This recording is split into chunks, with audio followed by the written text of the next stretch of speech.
എല്ലാവർക്കും വിനീത നമസ്കാരം. ശ്രീമദ് ഭാഗവതം ദശമസ്കന്ധം അധ്യായം 14 ശ്ലോകം 40, 41, 42, 43, 44, 45, 46 7 ശ്ലോകങ്ങൾ ഇന്ന് നമുക്ക് നോക്കാം. ഈ ശ്ലോകത്തില് ബ്രഹ്മാവ് അദ്ദേഹത്തിന്റെ സ്തുതി ഉപസംഹരിക്കണം. എല്ലാ അഹങ്കാരവും പോയി ബ്രഹ്മാവിന്റെ. അത്രയും അത്ഭുത ദൃശ്യങ്ങളാണ് കണ്ടത് ബ്രഹ്മാവ്. ഒരിക്കലും മറക്കാൻ പറ്റില്ല ബ്രഹ്മാവിന്. അങ്ങനെ ആ ബ്രഹ്മമോഹനം എന്നുള്ള അത്യത്ഭുതകരമായിട്ടുള്ള കഥ നമ്മൾ കേട്ടു. ഭഗവാന്റെ മഹാത്മ്യം എത്രയാണെന്ന് ഒരിക്കലും ആർക്കും പറയാൻ പറ്റില്ല. അങ്ങനെ ഭഗവാനെ നമസ്കരിച്ച് ബ്രഹ്മാവ് തിരിച്ചു പോകുന്നു.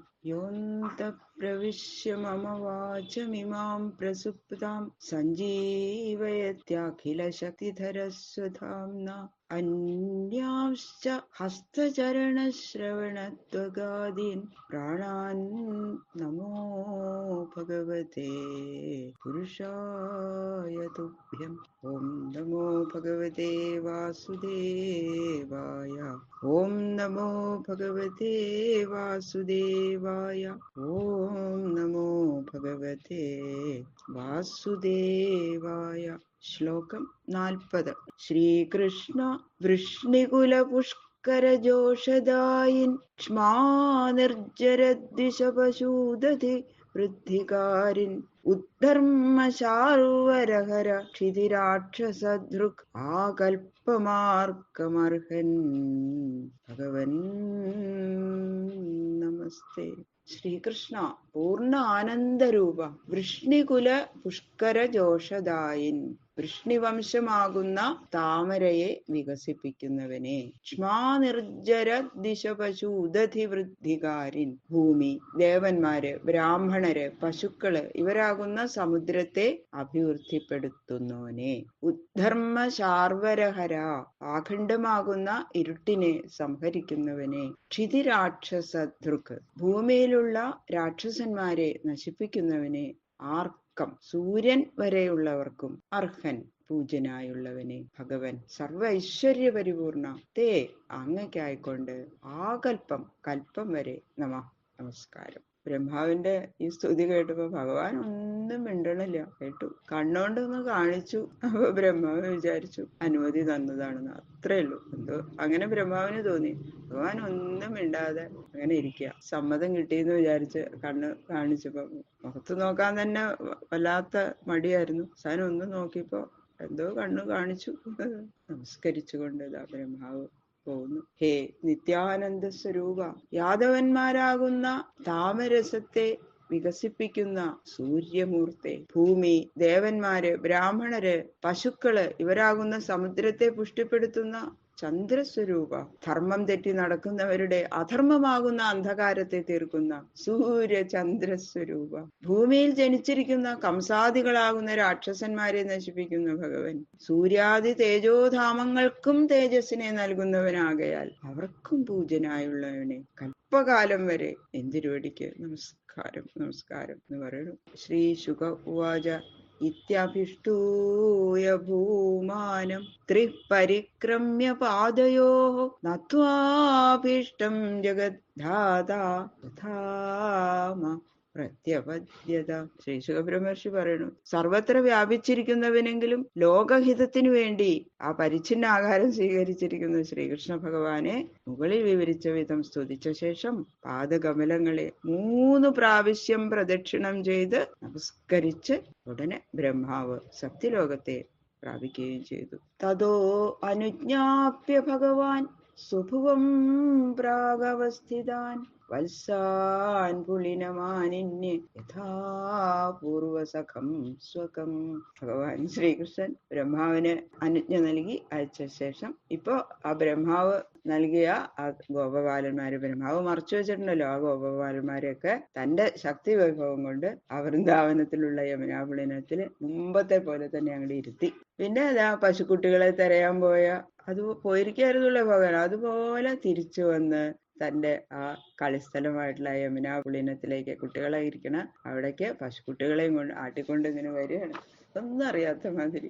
ഏകസ്മിന്നഭിധിയാദേബ്ദേ പ്രാണേശം ചാന്തരാത്മന കൃഷ്ണമായാ കഥാരാജൻ ക്ഷണാർത്ഥം മേ നിരേർഭകാഃ. ശ്രീശുബ്രഹ്മർഷി പറയണു, ഹേ രാജാവേ, ഈ ബാലന്മാര് അന്തര്യാമിയായ ശ്രീകൃഷ്ണ ഭഗവാനോട് കൂടാതെ ഈ ഒരു കൊല്ലം എങ്ങനെ കഴിച്ചു? വിശപ്പും ദാഹവും ഏതും ഇതും സഹിച്ചു എന്നൊന്നും സംശയിക്കണ്ട കേട്ടോ. ഭഗവാന്റെ മായ കൊണ്ട് മോഹിതരായ ഈ കുട്ടികള് ഒരു കൊല്ലം കഴിഞ്ഞതൊന്നും അറിഞ്ഞിട്ട് തന്നെയില്ല. അവർക്ക് അതാ ഇപ്പൊ അങ്ങോട്ട് പോയുള്ളൂ എന്നാണ് തോന്നിയത്.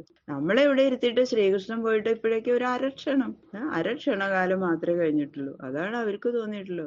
സ്നേഹിതന്മാര് പിരിഞ്ഞു കഴിഞ്ഞാൽ ക്ഷണാർത്ഥം ഒരു കൊല്ലം പോലെയല്ലേ ശരിക്കും തോന്നാം. പക്ഷെ അത്രയും സ്നേഹമായിട്ടുള്ളൊരു പിരിയുമ്പോ ഈശ്വര എത്ര കാലമായി കണ്ടിട്ട് അങ്ങനെയല്ലേ തോന്നുള്ളൂ. പക്ഷേ ഒരു വത്സരം ക്ഷണകാലം പോലെ എങ്ങനെയാ അവർക്ക് തോന്നിയത്? അതാണ് ഭഗവാന്റെ മായാവൈഭവം. കിം ന വിസ്മരന്തീഹ മായാമോഹിത ചേതസ യന്മോഹിതം ജഗൽ സർവം അഭീക്ഷ്ണം വിസ്മൃതാത്മകം. ഈ സംസാരത്തില് മായാമോഹിതരായ പ്രാണികള് എന്തിനെ തന്നെ മറക്കില്ല, എല്ലാം മറന്നുപോകില്ലേ മായാമോഹിതരായിട്ടുള്ളവര്. യാതൊരു മായയാൽ മോഹിക്കപ്പെട്ടിരിക്കുന്ന ലോകം മുഴുവനും ശാസ്ത്രാചാര്യന്മാരാൽ എത്രയെങ്കിലും ബോധിപ്പിക്കപ്പെട്ടിട്ടും കൂടി തന്റെ ആത്മാവിനെ തന്നെ തീരെ മറന്നുകൊണ്ടിരിക്കുന്നുവോ, ആ മായയ്ക്ക് മറപ്പിക്കാൻ കഴിയാത്തത് എന്തിരിക്കണം എന്ന് പറയുന്നു ശ്രീ ശുകബ്രഹ്മർഷി. മായാമോഹിതര് സകലത്തെയും മറക്കും അല്ലെ. മായയിൽ പെട്ട പിന്നെ ഒക്കെ മറക്കും. അതുകൊണ്ട് ഒരു കൊല്ലം കഴിഞ്ഞു പോയത് ആ കുട്ടികളെ അറിഞ്ഞില്ല എന്ന് പറയുന്നതിൽ എന്താ ആശ്ചര്യം? ഭഗവാന്റെ മായയിലും അവരും അല്ലെ, ഭഗവാന്റെ മായയിലും അല്ലേ പെട്ടിരിക്കുന്നത് അവര്. ഒരു ആശ്ചര്യമൊന്നുമില്ല എന്ന് പറയുന്നു. ഊജുശ്ച സുഹൃദ കൃഷ്ണം സ്വാഗതം തേ അതിരംഹസ നൈഗോപ്യഭോജികബള ഏഹീത സാധു പൂജ്യതാം. ഭഗവാൻ ആ പശുക്കുട്ടികളെയും കൂടി കൂട്ടിക്കൊണ്ടുവന്ന് കണ്ടപ്പോ കുട്ടികൾ പറഞ്ഞു സന്തോഷായി. കുട്ടികൾക്ക് എത്ര കണ്ണൻ വന്നത്, വേഗത്തില് സുഖമായിട്ട് കൊണ്ടുവന്നല്ലേ. വേഗം കിട്ടിയില്ല പശുക്കുട്ടികളെ, എവിടേക്കോ ദൂരേക്ക് പോയിണ്ടായിരുന്നോ എന്നൊക്കെ അവര് ചോദിക്കുക. കണ്ണൻ വരാതെ ഞങ്ങൾ ഒരു ഉരുള പോലും കഴിച്ചിട്ടില്ല കേട്ടോ, ഇനി നമുക്ക് ഒന്നിച്ചിരുന്ന് കഴിക്കാം എന്ന് പറഞ്ഞു. വേഗം വരൂ, നമുക്ക് സുഖമായിട്ട് ഭക്ഷിക്കാം എന്നാ കുട്ടികൾ പറയാം. ഭഗവാനും അത് ചിരിച്ചുകൊണ്ട് തന്നെ സമ്മതിച്ച് അവരുടെ കൂടെ ഇരുന്നിട്ട് കഴിക്കണം. തഥോഹസൻ ഹൃഷീകേശോ അഭ്യവഹൃത്യ സഹാർഭകൈഃ ദർശയൻ ചർമാജഗരം നിവർത്തന്ത വനാത്പ്രജം. കുട്ടികളെ അങ്ങോട്ട് പറയണ കേട്ടപ്പോ ഭഗവാന് സന്തോഷമാണെന്നുള്ള മട്ടില് അവരോട് പറയാ ചിരിച്ചുകൊണ്ട്. പശുക്കുട്ടികളെയൊക്കെ വേഗം കിട്ടി. നമുക്കിരുന്ന് ഇനി ഭക്ഷണം കഴിക്കാം. എല്ലാവരും കാത്തിരിക്കായിരുന്നല്ലേ. നമുക്ക് ഒന്നിച്ച് ഭക്ഷണം കഴിക്കാന്ന് പറഞ്ഞിട്ട് ഭഗവാൻ ആ കുട്ടികളുടെ കൂടെ പണ്ടത്തെ പോലെ തന്നെ ചിരിച്ചും കളിച്ചും ഭക്ഷണമൊക്കെ കഴിച്ചു. എന്നിട്ട് ആ അഘാസുരനെ കൊന്നിട്ടുണ്ടായിരുന്നല്ലോ, അതിന്റെ ആ തോല് അവിടെ കിടക്കുന്നുണ്ട്, വലിയ ആ രൂപം. ആ തോല് കണ്ടോ എന്ന് പറഞ്ഞിട്ട് കാണിച്ചു കൊടുത്തു. ഇതിന്റെ ഉള്ളിലല്ലേ നമ്മൾ കയറി കളിച്ചത് എന്നൊക്കെ പറഞ്ഞു. കുട്ടികളെ കാണുമ്പോ അയ്യോ കണ്ണാ എന്താ വലിപ്പല്ലേ, എന്തൊരു വലിയ രാക്ഷസനായിരുന്നു അല്ലേ എന്നൊക്കെ പറഞ്ഞ് ചിരിച്ച് കളിച്ച് അവര് ഗോകുലത്തിലേക്ക് മടങ്ങി എന്ന് പറയുന്നു. ബാക്കിയുള്ള ശ്ലോകങ്ങൾ നാളെ നോക്കാം. സർവത്ര ഗോവിന്ദനാമ സങ്കീർത്തനം. ഗോവിന്ദ ഗോവിന്ദ ഗോവിന്ദ.